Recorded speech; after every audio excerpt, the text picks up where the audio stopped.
우리 잠언서 2장 말씀입니다. 1절에서부터 4절까지는 주로 지혜에 이르려면 힘쓰고 그리고 애를 써야 된다라고 하는 거죠. 이 지혜라고 하는 것을 오늘 우리가 우리 시대 속에서 한번 얘기해 본다면, 물론 지혜와 지식을 얘기할 수도 있겠지만은, 그러나 하나님을 아는 믿음이라고 얘기할 수도 있고, 또는 믿음의 지식이라고 그렇게 얘기할 수도 있을 겁니다. 그러니까 우리가 믿음을 얻기 위해서는 애쓰고 그리고 힘써야 합니다. 물론 하나님이 주시는 것이죠. 그럼에도 불구하고 우리는 우리로서의 역할을 감당해야 된다는 거죠. 지혜에 이르려고 애를 쓰고 그리고 힘써야 된다. 일종의 신학적으로 얘기하면 성화의 과정을 얘기하고 있는 거죠. 하나님이 하나님의 백성을 삼으시고 이스라엘을 선택하시면서, 그러면서 언약의 말씀을 주시고 그리고 언약의 백성을 삼으셨지만은, 그러나 어떻게 해야 돼요?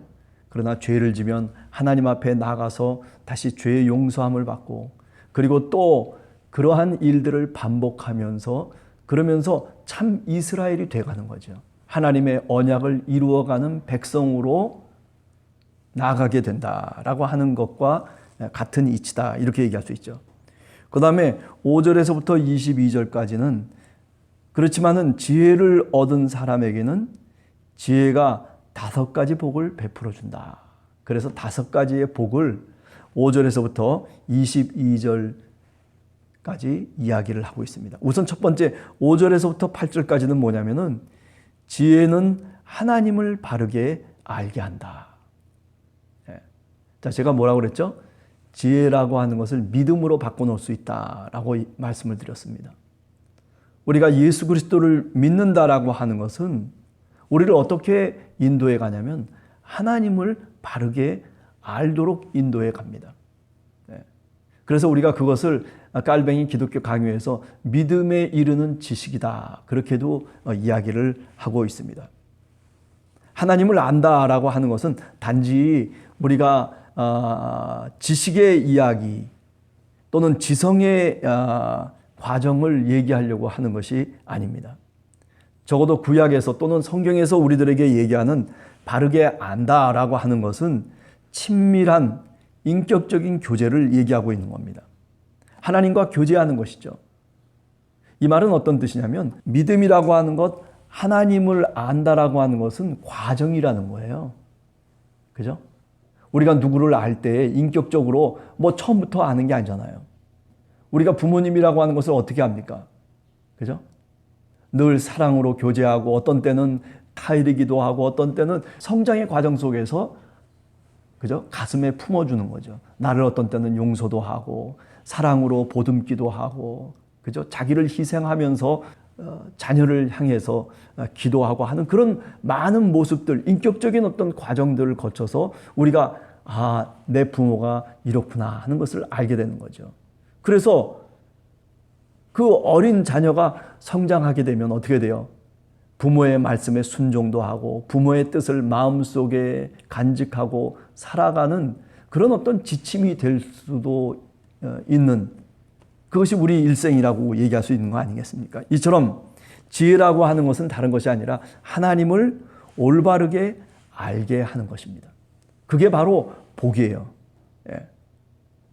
하나님과 교제하게 하고 하나님과 인격적인 관계를 맺어서, 그래서 하나님의 뜻이 무엇인지를 깨닫게 하시는 바로 주님의 은총이 있다라고 하는 거죠. 그게 바로 뭐냐면 지혜라고 얘기할 수 있는 겁니다.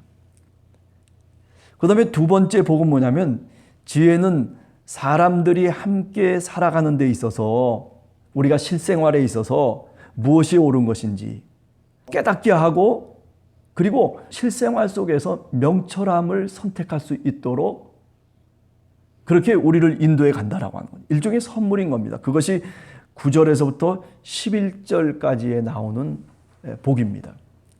하나님이 우리에게 주신 믿음을 통해서 우리가 살게 되면, 그러면 세상 속에서도 어떻게 살 수 있어요? 명철한 판단을 갖고 살아갈 수 있는 거예요. 그잖아요. 여러분들 기도한다라는 게 어떤 의미입니까? 네. 기도라고 하는 것은 내 욕심과 내 어떤 마음을 내려놓고 그리고 하나님이 주신 판단을 얻으려고 하는 거 아니겠어요? 하나님의 음성을 들으려고 하는 것 아니겠어요? 내 마음속에 있는 욕망을 실천하기 위한 게 기도는 아니죠. 그죠? 오히려 내 욕망을 내려놓고 하나님의 것으로, 하나님의 은혜로 채워 넣으려고 하는 것이 뭐예요? 바로 우리가 하는 기도라고 얘기할 수 있는 거죠. 그런 점에서 이 믿음이라고 하는 것, 이 지혜라고 하는 것은 세상을 살아가면서 보다 우리를 객관적으로 놓고 우리 자신을 판단하게 하고 그리고 우리 자신이 내 욕심을 버리고 바른 길을 우리가 선택할 수 있도록 명철을 선물한다라고 하는 겁니다. 그 다음에 12절에서부터 15절까지는 세 번째 복이 뭐냐면 지혜는 우리에게 무엇을 제공하고 있냐면 우리가 정말 믿음의 지혜가 있으면은 우리가 예수 그리스도를 잘 믿으면 그죠? 어떻게 돼요? 죄악 속에 빠지지 아니하겠죠. 예. 그죠? 멸망의 구렁텅이로 우리가 가는 것을 그 믿음이 막아준단 말이죠. 그래서 우리가 에베소서 6장 사도 바울의 서신 속에서 보면 어떻습니까? 너희는 그렇기 때문에 구원의 투구를 써라. 믿음의 방패를 갖고 싸워라. 성령의 검으로서 싸워라. 전신갑주를 입고 마귀와 더불어 싸워라. 죄와 더불어서 싸워 이겨라. 무엇이 막아주는 거예요? 바로 믿음의 지혜가 방패가 되어서 적으로부터 오는 화살들을 막아주죠.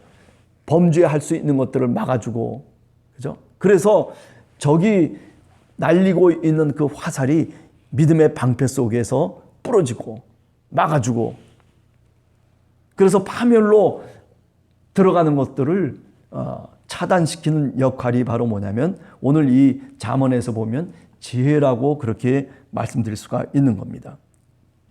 자, 그 다음에 네 번째는 16절에서부터 19절까지 말씀입니다. 지혜는 여러 가지 어려운 죄악을 범하는 것에서부터 우리를 역시 지켜준다. 이방 풍습을 갖고 이스라엘을 침범하고 있는 그런 잘못된 결혼, 뭐 이런 등등의 것들을 얘기할 수 있겠죠. 이것을 통해서 이스라엘과 하나님과의 맺은 언약을 깨트린다는 거죠. 예를 들어서 우리가 솔로몬의 예를 한번 들어보세요. 여기 잠언의 저자라고 얘기할 수 있는 솔로몬이 어땠습니까? 그죠? 이방 사람들과 결혼을 하고 그래가지고 수많은 첩들을 거느리면서 어떻게 됐어요? 결국 이스라엘이라고 하는 나라가 하나님이 주신 은혜의 선물이었음에도 불구하고 그런데 자기 지혜대로 자기 뜻대로 살아감으로 인해서 하나님이 주신 명철을 선택하지 않음으로 인해서 어떻게 돼요? 결국 나라가 쪼개져 버리고 말잖아요. 그죠?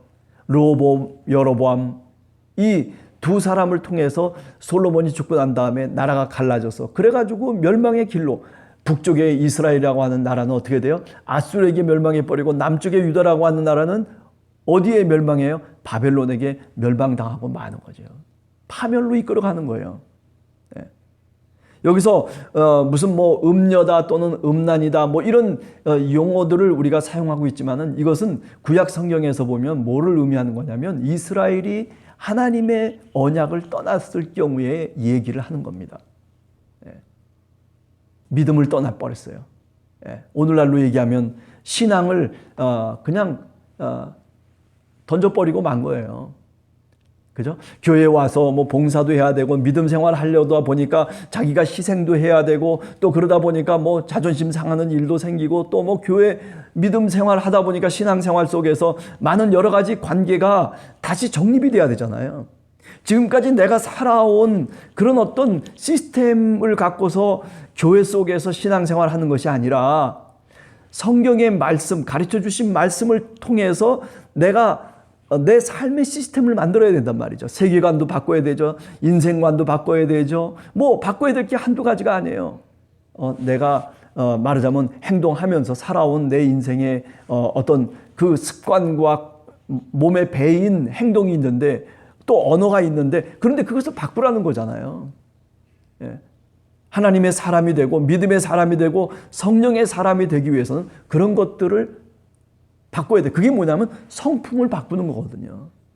내 인격이 점점 뭐라고 그럴까요? 모난 인격들이 갈아져서 그래서 둥글둥글한 하나님이 쓰시기에 딱 합당한 그런 인격체로 바뀌어지는 거예요. 손가락질 당하던 사람이 이제 예수 그리스도를 믿게 되면 원수도 사랑하게 되고 그리고 심령이 가난해져서 그래서 주님의 복을 이야기하게 되고 뭐 굉장히 달라지는 게 많잖아요. 여러분들도 신앙생활 하면서 여러분들 삶 속에서 무엇이 달라졌습니까?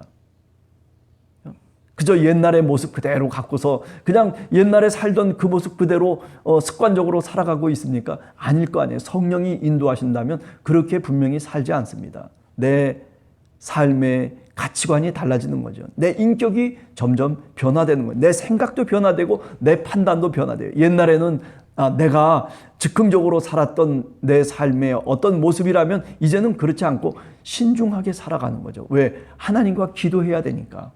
내가 무엇을 선택하고 결정할 때에도 그냥 마구잡이로 선택하고 결정하는 것이 아니라 하나님의 말씀을 조금이라도 들여다보고 그리고 조금이라도 시간이 있으면 하나님과 대화하면서 기도하는 시간을 갖게 되지 않습니까? 그런 것들이 뭐예요? 점차로 변화돼 가는 거죠. 그게 바로 뭐냐면 믿음의 지혜라고 얘기할 수 있어요. 하나님이 주신 지혜는 우리를 그렇게 인도해 가는 것이죠. 그래서 내가 이제 하나님의 언약의 백성이 됐구나. 내가 이제 정말 가만히 보니까 믿음의 사람이 되어가고 있구나. 성령님이 나와 함께 동행하고 있구나라고 하는 것을 우리 스스로 자인할 수밖에 없는 것입니다. 자, 그 다음에 마지막 5번째의 지혜의 선물이 뭡니까? 그것은 바른 삶을 살도록 우리를 도와줘요. 지혜라고 하는 건, 믿음이라고 하는 것은요, 우리가 예수 그리스도를 믿는다라고 하는 것은 하나님이 보시기에 합당한 삶을 살도록, 바른 삶을 살도록 우리를 돕는 것이에요. 저 사람이 믿음의 사람이다 라고 하는 것은 이런 5가지의 복이 있는 사람을 의미해요. 그죠? 하나님과 교제하면서 살아가는 사람, 그 사람이 바로 믿음의 사람이에요. 또 뿐만 아니라 내가 일상의 삶 속에서 사람과의 관계, 인격적인 관계 속에서도 어떻게 해요? 무엇이 옳고 무엇이 그른지를 잘 판단할 수 있는 명철을 믿음을 통해서 우리가 소유할 수 있게 된다라고 하는 거죠. 그래서 어떻게 돼요? 그런 지혜를 통해서 파멸의 길로 가는 것, 우리가 잘못된 길로 가는 것들을 어떻게 해요? 그 지혜가 막아주는 거예요. 믿음이 우리를 그렇게 막아준단 말이죠. 그죠? 믿음의 사람들은 그 믿음을 통해서 우리가 잘못된 판단이나 또는 잘못된 길, 그리고 저 죽음의 골짜기로 빠져들어가는 그런 위험으로부터 우리를 보호해 주는 거죠. 믿음의 사람은 성령의 사람인 것이에요. 성령을 따라서 살아가는 사람인 것입니다. 믿음은 어떻게 해요? 하나님과의 관계, 하나님의 약속을 굳게 믿을 수 있는 그런 흔들리지 않는 신뢰를 우리로 하여금 갖게 해주시는 거죠. 그게 다 복인 거예요. 무슨 물질만 얻어가지고 복이 아니고 무슨 자녀가 잘 돼서 복이 아니고 내가 하는 일이 형통함으로 복이 아니라 지금 여기 잠언의 2장의 복은 바로 이와 같이 하나님의 약속을 굳게 믿으면서 흔들리지 않고 내 삶의 길을 하나님이 원하시는 그 길을 어두운 골짜기라도 그죠? 빛을 보면서 살아가는 사람, 그런 사람이 된다는 겁니다. 그래서 의로운 삶을 살도록 그 지혜가 우리를 인도해 가는 것이죠. 그래서 21절 22절 마지막에 복이 뭡니까? 정직한 자는 땅에 거하며 완전한 자는 땅에 남아있으리라. 그러나 악인은 땅에서 끊어지겠다라고 얘기하고 있는 거죠. 이건 당연한 귀결입니다. 우리는 다 누구냐면은 바로 하나님의 소유된 백성으로 살아가는 사람들이에요. 하나님이 주신 땅에서 살아야 될 권리가 우리들에게 있는 거예요. 그래서 우리가 예수 그리스도를 잘 믿고 믿음의 삶을 살게 되면 당연히 하나님이 주신 땅의 복까지도 우리가 누리게 된다라고 하는 거죠. 오늘 이 잠언 2장의 말씀을 읽으면서 여러분들에게 이런 5가지의 복이 여러분들에게 임하기를 원합니다. 이런 5가지의 복이 임하기 위해서는 어떻게 해야 돼요? 바로 그 지혜를 얻기 위해서 애쓰고 힘써야 한다라고 하는 것이죠. 지혜라고 하는 것이 뭡니까? 오늘 잠언에 보면 하나님을 경외하는 것이에요. 오늘 우리식으로 얘기하면 예수 그리스도를 잘 믿는 겁니다. 어차피 우리가 신앙생활을 하는 것 아니겠어요? 하나님의 나라를 우리 마음속에 그리면서 우리가 신앙생활을 하는 여러분이나 저나, 그죠? 일평생 살아가면서 우리가 마지막 그 순간까지 정말 애를 쓰고 좀 힘을 써갈 수 있는 그런 은혜와 성령의 충만한 지혜와 능력을 하나님께서 우리들에게 주시기를 위해서 오늘 또 간절히 기도하는 여러분과 제가 되기를 간절히 원합니다. 기도하겠습니다.